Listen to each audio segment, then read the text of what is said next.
नमस्कार बंधुरा चंद्रा अपना देखছেন चंद्रास किचन बंधुरा आज আমার কিচেনে রয়েছে মোচার যে কলা বেরোচ্ছে কলার তরকারি। তাহলে চলুন বন্ধুরা দেখে নিই আজকে মোচার তরকারি। আমি এখানে মোচার কলাগুলোকে এইভাবে কেটে সিদ্ধ করে নিয়েছি। এখানে নিয়েছি দুটো মাঝারি সাইজের আলু কেটে, আর নিয়েছি এখানে ছোট চিংড়ি মাছ। এখানে নিয়েছি আদা, জিরে, ধনে গুঁড়ো আর লঙ্কা, হলুদ একসাথে মিশিয়ে। আমার কড়া গরম হয়ে গেছে, এবার আমি কড়াইতে তেল দিয়ে দেবো। তেল দিয়ে আমি চিংড়ি মাছগুলোকে আগে ভেজে তুলে রাখবো।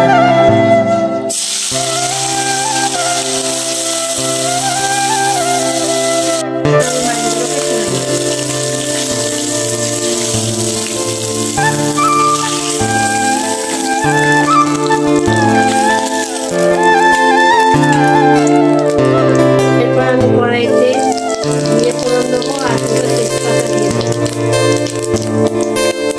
আমি আলুগুলো দিয়ে ভেজে নেব। এগুলো ভাজা হয়ে গেছে, এবার আমার বেটে রাখা মশলাটা সবটা দিয়ে দেবো, দিয়ে ভালো করে কষিয়ে নেব।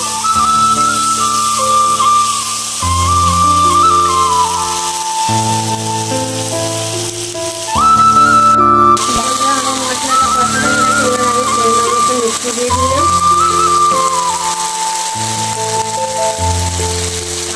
স্বাদ মতো নিয়ে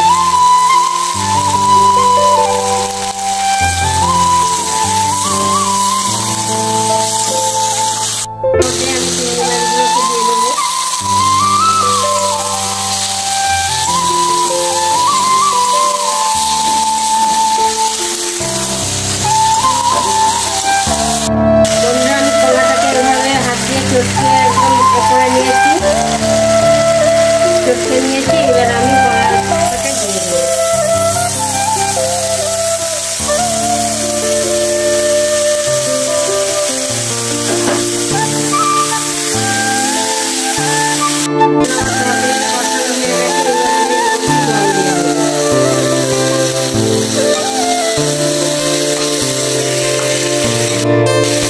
চাপা দিয়ে আমি 5 মিনিট ফুটিয়ে নিয়ে নামিয়ে হয়ে গেছে। এবার নামানোর আগে আমি গরম মশলা দিয়ে নামিয়ে নেব।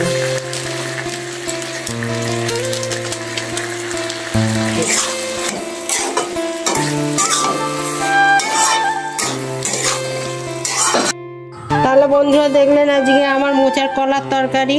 আপনারা এইভাবে একবার হলেও করে খেয়ে দেখতে পারেন। আশা করি ভালো লাগবে। ভালো লাগলে লাইক, শেয়ার এবং কমেন্ট করুন। ধন্যবাদ।